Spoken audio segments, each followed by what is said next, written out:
Hey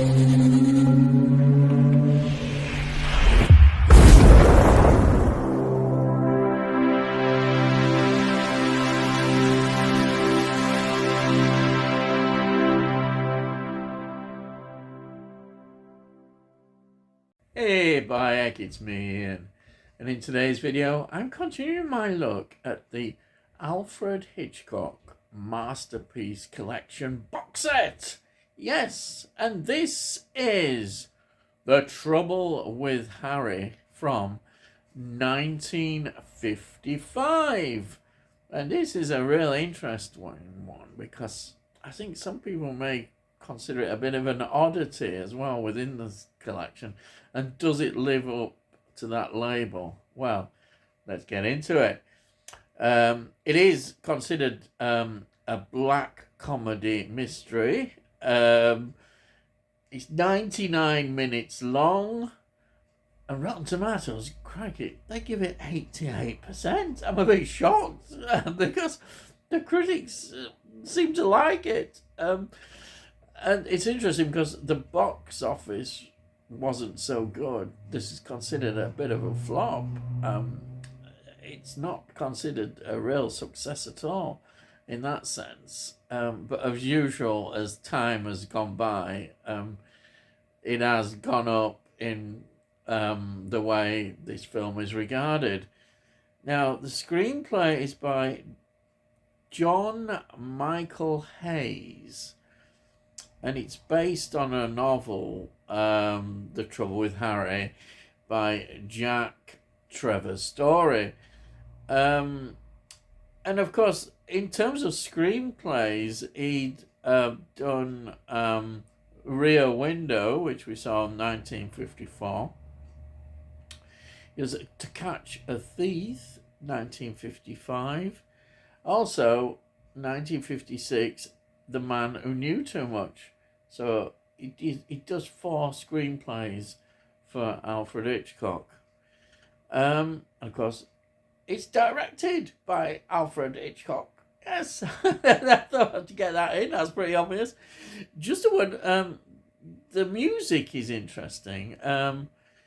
The composer is Bernard Herrmann, who has such a wonderful, distinguished career. It's amazing, going right back to 1941. He composed Citizen Kane in that year. Other notable films were The Day the Earth Stood Still, which I absolutely love, from 1951. But he'd also, for Hitchcock, composed The Man Who Knew Too Much, 1956. And here's the real classics. Vertigo, 1958. He's the composer of that. North by Northwest, 1959. And, well, Psycho, 1960. Wow. He is the composer of Psycho, and that is such a memorable score. That is, wow, the music is amazing. And then he also The Birds, 1963. And you know what his last film that he composed music for was? Taxi Driver, Scorsese's classic from 1976 with Robert De Niro. So there you are. That's interesting, isn't it? Now, the location was in Craftsbury, Vermont, which they were able to find this place, and it looks really beautiful. Now, it was obviously filmed at autumn time. That was what they wanted. But when they got there, they found there wasn't enough leaves there, so they had to glue leaves there. That's the special effects, yes. Just simply gluing leaves on there to give the effect. It's really good, isn't it? I like that. And several scenes were also inside a rented high school gym, which they did which they constructed for this, some interiors. Also, more filming was done at Morrisville and Bar. And the paintings are done by the artist John Ferren, which is quite interesting. Yeah, and I just have to mention it. Hitchcock appears, as you know, in each of his films, and this one is at 22 minutes 14 when he's walking past a limousine. You can't see his figure. There he is. You always look. It's something everybody always looks out for. Anyhow, let me get into the cast. Right. We've got Edmund Gwen, who plays the captain, and he goes right back. He did 1916. Notable films that he is in: The Devil and Miss Jones from 1941, Miracle on 43rd Street. Now that is a real classic film. 1947, he was in that. And he was also in Alfred Hitchcock Presents TV show from 1957, so he had more links with Hitchcock. But he was also in, I love this, he was in Them, the sci-fi classic. Yeah, 1954. Yes, he was in that. So there is a very experienced actor. Then we've got John Forsyth, who plays Sam. Now, his career went back to 1943. Notable films: Madam X, 1966. Another Hitchcock film, Topaz, 1969. He also did the Alfred Hitchcock Hour in 1962. He was in an episode of that. He was also in Scrooge. I didn't know this. 1988. You know, the Bill Murray one. That's extremely popular. But of course, he's actually really well known in his later career in the TV series Dynasty. Wow, what a phenomenon that series was. If you think of 80s, Dynasty. Wow, Joan Collins. Fantastic Joan Collins in that. That was from 1981 to 1989. He was the lead character in Dynasty. Wow, fantastic. Anyhow, he's in this, a younger version of himself. Then we've got Shirley MacLaine playing Jennifer Rogers. And this is Shirley MacLaine's debut. Yeah, this is her debut, a young Shirley MacLaine. And she went on to have such a fantastic career. Now, she was in a film called Woman Times 7, 1967, which is an Italian film. It's like a sex comedy. Michael Caine was in that, and Peter Sellers. Yeah, I discovered that. I didn't know that at all. An Italian one, so that's interesting. Yeah. She was in a Clint Eastwood film as well. Two Mules for Sister Sarah, 1970, which I absolutely love. But of course, the film that I really think she's great in, and it's just a fantastic film, is Terms of Endearment. I may have mentioned it before. 1983. I'm sure it's a film that I will actually review eventually. I absolutely love Terms of Endearment. It was up for Oscar-winning film. I think it won the best Oscar, actually, for best film.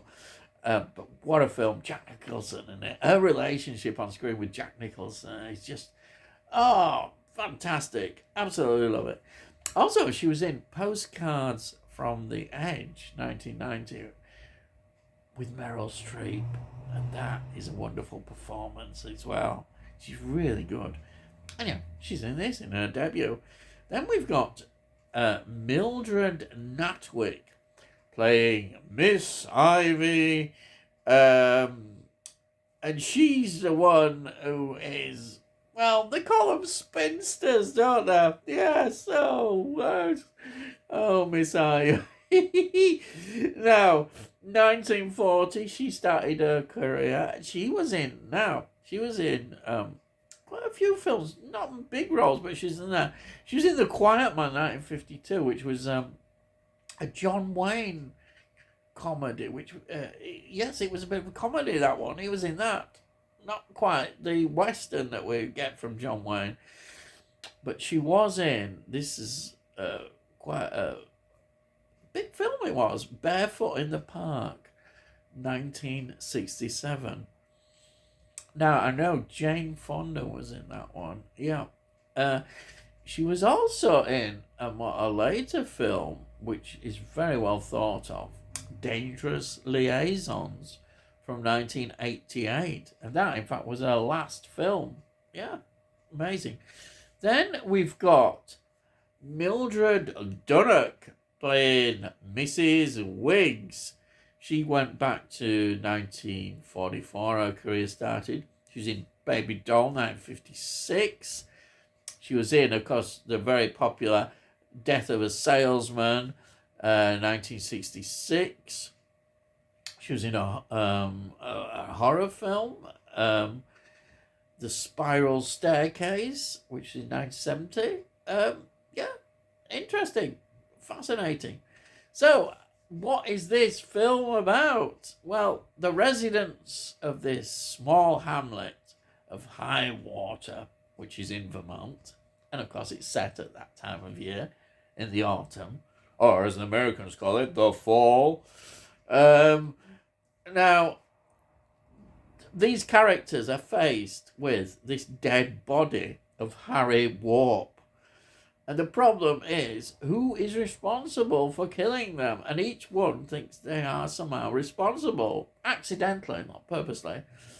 So the captain thinks it's him when he was out hunting his rabbits.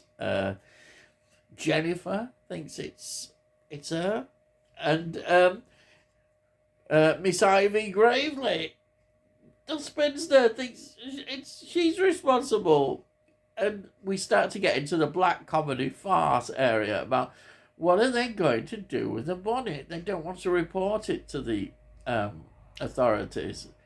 And there is rather a keen sort of deputy around who they've got to hide it from. And this is fascinating in terms of the black comedy, that they keep burying the body, then they dig it up, bury it, they keep changing their mind, and this is how the story develops. But also, within that, there's a romance, and it is romance. It's not the sexy kind of things that Hitchcock does tend to put in. We've got the Sam and Jennifer falling in love, and that's the Shirley MacLaine as Jennifer. And of course, we've got Captain and Miss Ivy Gravely. Oh, yes. They kind of have this funny developing, blossoming romance as well. Yes, as a couple. But yeah, that's it. And it just, because it's like a farce, like a stage, one of those we call farces, stage plays, and it's got a black comedy. Now, what are my opinions on this? The opinions are quite clear. This looked absolutely fantastic. The colours really pop out. Absolutely pop out. Fantastic. But is it really that funny? I don't know, really. I wasn't particularly laughing all the time with this. And in places I thought it just didn't really hit the mark at all. And I can see why not everybody now it would be quite as comfortable watching this, because it's not that funny. You're expecting it to be funny, and it's not. And again, it's in the Masterpiece collection. I think because it's an oddity. Is it a masterpiece? No, it's not. It's not. Will I watch it again? Probably not. It's not something I'd want to come back. I've enjoyed it. I've watched it, but would I want to watch it again? I don't know. But there will be those. It'll be, because it's Hitchcock, are going to be saying this is a masterpiece. Blah blah. Just in my opinion, it is not. But I enjoyed watching it. But that's it. He's got a lot more masterpieces. Rear Window last the last one we reviewed, now that was something a bit more special.